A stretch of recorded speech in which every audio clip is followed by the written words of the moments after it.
चलिए अपने मेहमानों से आपको मिलवा देते हैं। हमारे साथ प्रियंका गुप्ता, कांग्रेस की प्रवक्ता, हमें ज्वाइन कर चुकी हैं। तारिक लारी हैं, समाजवादी पार्टी के नेता हैं। AK जैन सर हैं, एक्स डीजीपी हैं उत्तर प्रदेश के। राम कृपाल सिंह सर हैं, सीनियर जर्नलिस्ट हैं। मैं सबसे पहले प्रियंका गुप्ता जी आपके पास आ रहा हूं। अमेठी की इस घटना पर हर किसी को इस घटना पर अफसोस है, लेकिन क्या इसमें जाति ढूंढने की कोशिश तो नहीं की जा रही है? देखिए प्रत्युष खरे जी, ये घटना वाकई में दर्दनाक भी है, खौफनाक भी है। जिस तरह से उत्तर प्रदेश में रात के अंधेरे में एक दंपति को बच्चों के सहित गोलियों से भून दिया जाता है, ये अपने आप में दहशतगर्दी है। और ये तब हो रहा है जब उत्तर प्रदेश में कहा जा रहा है कि जीरो टॉलरेंस है। किस चीज का जीरो टॉलरेंस है? अपराध को मिट्टी में मिला नहीं दिया है, कानून व्यवस्था को लोगों ने मिट्टी में मिला दिया अपराधियों ने, और यहाँ पर बेखौफ अपराधी घूम रहे हैं। और ये तब है कि जब लगातार उत्तर प्रदेश में जो मुख्यमंत्री जी हैं वो इनकाउंटर की बात करते चले आ रहे हैं। और जाति धर्म देखकर इनकाउंटर कौन करता है? भारतीय जनता पार्टी करती है। जाति धर्म देखकर घरों पर बुलडोजर कौन चलाती है? भारतीय जनता पार्टी चलाती है। फर्रुखाबाद का केस याद होगा, 25 घर उन्होंने पूरी तरीके से निस्तनाबूद कर दिए।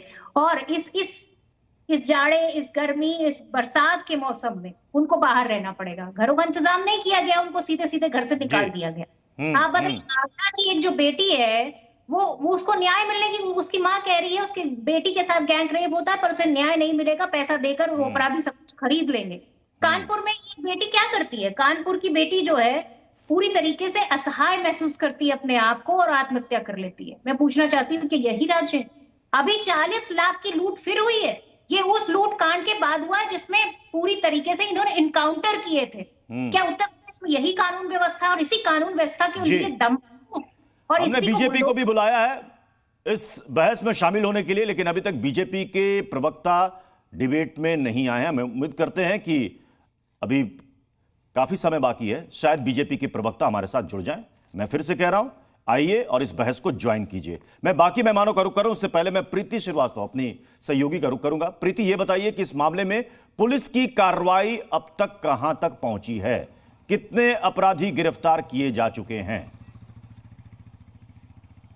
देखिए, मैं इस मामले में बता दूं कि इस मामले में अभी तक 12 लोगों को पुलिस हिरासत में लिया गया है और उसमें चंदन वर्मा का जो परिवार है वो भी हिरासत में लिया गया है। और इसमें चंदन वर्मा जो मुख्य आरोपी अभी तक बताया जा रहा है वो अभी फरार है, उसको पुलिस ने हिरासत में नहीं ले पाई है और वो अभी तक फरार है। लेकिन चंदन वर्मा के जो परिवार के जो बाकी लोग हैं वो उनको पुलिस ने हिरासत में ले लिया है और पुलिस उनसे पूछताछ कर रही है। कुल 12 लोगों को हिरासत में लिया है और कल जहां पर पूरा जो दलित परिवार है जिसको मारा गया था, गोलियों से छलनी कर दिया गया था, चारों परिवार के जो लोग थे जिसमें उसमें जो 2 बच्चियां, उनकी उम्र क्या होगी? उनकी जो हम अभी तक रिपोर्ट देख रहे हैं 3 साल और 6 साल, 2 मासूम बच्चियों को जो मारा है। बिल्कुल, जो 2 मासूम बच्चे हैं जिसमें से एक बच्ची की जो उम्र बताई जा रही है वो लगभग 2 साल है और जो दूसरी जो बड़ी बच्ची है उसकी उम्र बताई जा रही है जो 7 साल है। 2 बच्चे थे जिनको मारा गया है, बेरहमी से मारा गया है। और इसमें जिस तरीके से हमलावर ने जिस तरीके से पूरी घटना को अंजाम दिया था, उसमें सबसे पहले जो शिक्षक था उसको सबसे पास से गोली मारी गई थी, सबसे सटा के गोली मारी गई। उसके बाद उसके दोनों बच्चों को गोली मारी गई और वो गोली भी बिल्कुल सटा के मारी गई।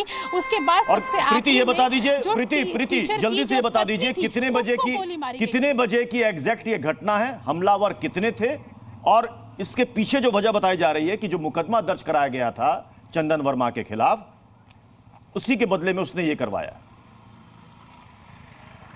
बिल्कुल आप सही कह रहे हैं कि जिस तरीके से ये पूरी घटना हुई थी और इसमें लगभग 7 बजे का ये वक्त रहा होगा और 7 बजे का वो वक्त चुना गया था जब वहां पर दुर्गा जी की आरती हो रही थी, वहां जागरण चल रहा था और वो आरती का वक्त था। और वो जैसे ही आरती शुरू होती है, आरती की आवाज़ ज़्यादा होती है क्योंकि वहाँ पे जागरण भी हो रहा था, तो उसी का फ़ायदा उठाकर जो हमलावर थे वो उसके घर पहुँचे थे और गोलियों की गड़गड़ाहट से 4 परिवार के जो लोग थे उनको मौत के घाट उतार दिया गया था। और जहां तक ये है कि वहां पे कितने लोग इस पूरी वारदात को अंजाम देने के लिए पहुंचे हुए थे, तो उसमें अभी तक पुलिस को जो इनपुट मिला है उसमें पुलिस ये कह रही है कि एक अब तक 12 लोगों को पुलिस ने हिरासत में लिया है, लेकिन चंदन वर्मा अभी पुलिस की पकड़ से दूर है, जो इस मामले का मुख्य आरोपी बताया जा रहा है। AK जैन सर, शिक्षक की पत्नी ने इस आरोपी के खिलाफ FIR दर्ज करवाई जिसमें छेड़खानी और SC/ST एक्ट के धाराएं लिखी गई इस आरोपी के खिलाफ, और रिपोर्ट में उन्होंने लिखवाया था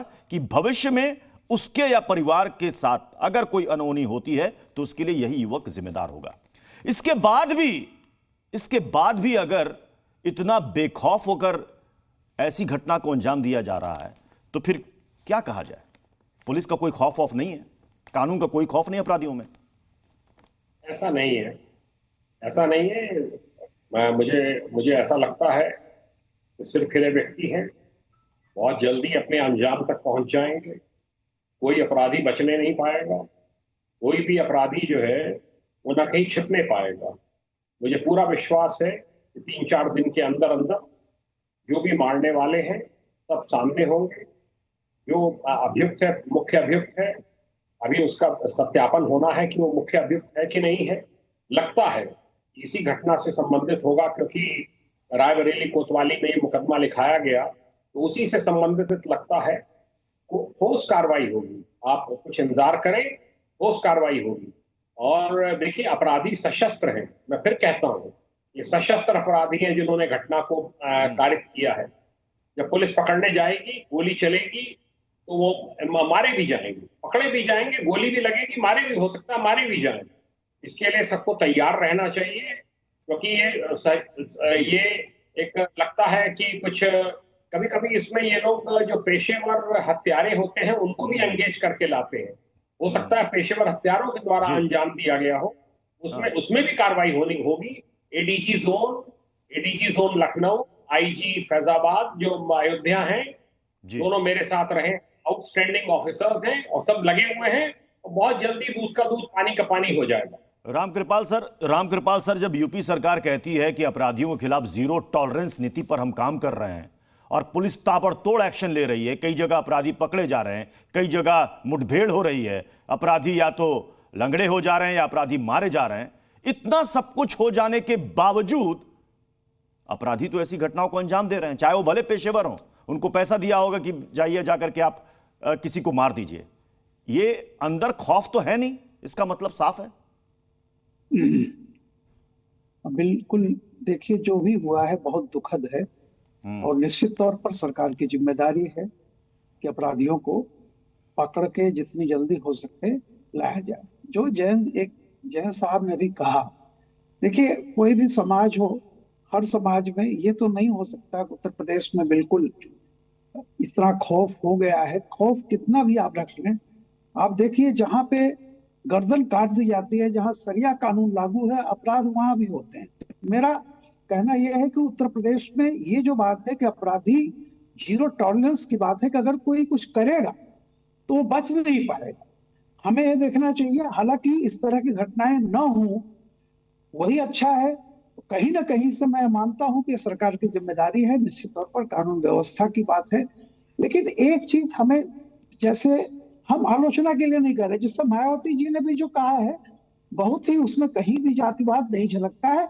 और जाहिर सी बात है कि एक सूबे की पूर्व मुख्यमंत्री रही हैं, अखिलेश भी रहे हैं, तो किसी भी घटना पर उनका अगर दुख जताना या कहना कि अपराधियों के खिलाफ जल्दी कार्रवाई हो, इसमें मैं कहीं नहीं देख रहा हूं कि जाती है। हाँ, इसके बाद रामकृपाल सर, आपको याद होगा कि जब अखिलेश यादव ने मंगेश यादव वाली घटना पर एक ट्वीट किया था और बयान दिया था, उस वक्त यही मायावती ने लिखा था, इन्होंने लिखा था कि अपराध और अपराधियों की जाति नहीं होती, किसी घटना को जाति से ना तोला जाए। और अब वो लिखती है कि यूपी के अमेठी जिले में एक दलित परिवार के 4 लोगों के साथ की गई निर्मम की हत्या की घटना अत्यंत दुखद और चिंताजनक है। तो जाति तो इसमें भी आ गई ना सर, जाति तो इसमें भी आ गई। देखिए, बिल्कुल नहीं, क्योंकि जाति मतलब अब वही होता है कि जो लोग राजनीति में है कुछ न कुछ तो रहेगा, जैसे दलित। लेकिन मेरा यह कहना है कि वो कोई आरोप नहीं इस तरह का, जैसे मंगेश वाला जो मामला था। अभी जैन साहब ने बहुत अच्छी बात कही कि जो आदमी, जाहिर सी बात है, जिसने भी मारा है वो उसके पास रिवॉल्वर है, सटा करके मारा है, जैसी आपकी रिपोर्टर संवाददाता कह रही थी। तो जाहिर सी बात है कि अगर ऐसे अपराधी का पीछा पुलिस करेगी, हो सकता है कि ऐसे अपराधियों का इनकाउंटर भी हो जाए, क्योंकि वो सशस्त्र हैं। फिर उसके बाद जब ये शुरू हो जाता है, ये तो फला वर्ग का था, हाँ। आज की तारीख में उसके बाद ये नहीं होना चाहिए। जी, सबकी मैं राय है तारिक लारी साहब आपके पास आ रहा हूं। अपराधी- तारिक लारी साहब, अखिलेश यादव ने लिखा है कोई है, कहीं है, ठीक है, लॉ एंड ऑर्डर पर आप सवाल उठाइए और उठाना भी चाहिए। कल को अगर मान लीजिए कि अपराधियों के खिलाफ धर पकड़ और कड़ी कार्रवाई होती है, उस वक्त यह सवाल तो नहीं उठाया जाएगा विपक्ष की तरफ से कि ये फलाना जाति का था इसलिए पुलिस ने पकड़ लिया, या फलाना जाति का था इसलिए इनकाउंटर में मार दिया गया। देखिए, जो पिछली बार सवाल उठाया गया था वो इसलिए उठाया गया था क्योंकि जिसके ऊपर 35 मुकदमा था उसको तो जिंदा ले जाके पकड़ के उसको सरेंडर करवा दिया गया, और जिसके ऊपर 2 मुकदमा था उसका इनकाउंटर कर दिया गया क्योंकि वो पिछड़ा था। सवाल यहाँ आया, और जिसका इनकाउंटर छोड़ दिया गया था वो उनकी स्वजातीय का था, ठाकुर था, सब कुछ अपना वो है। इस मसले में देखिए क्या होता है मैं नहीं कह सकता हूं, अभी रिजल्ट आने दीजिए।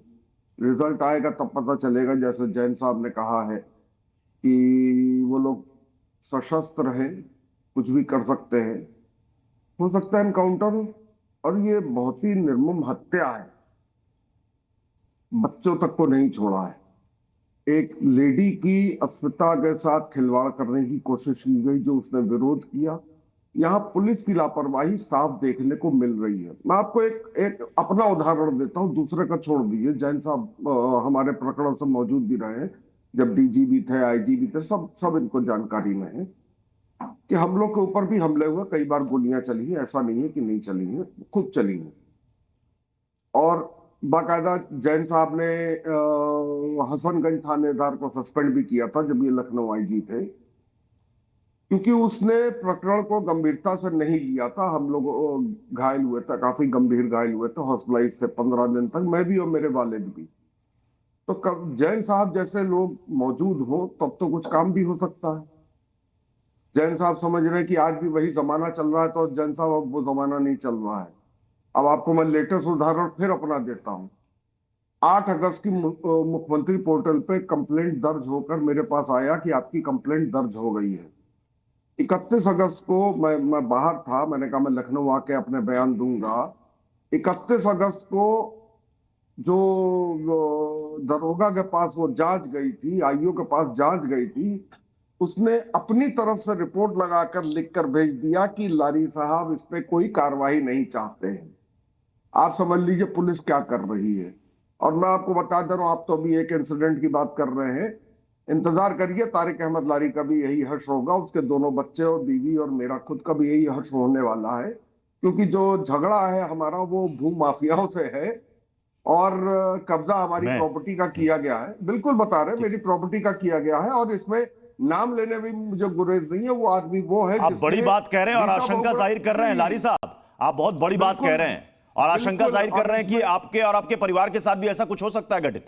बिल्कुल बिल्कुल बिल्कुल, ये किसी भी दिन हो सकता है। और ये भी नाम लेकर बता रहा हूं कि जिसने रीता बहुगुणा जोशी का घर जलाया था, मैं उस आदमी की बात कर रहा हूं। जी न्यूज़।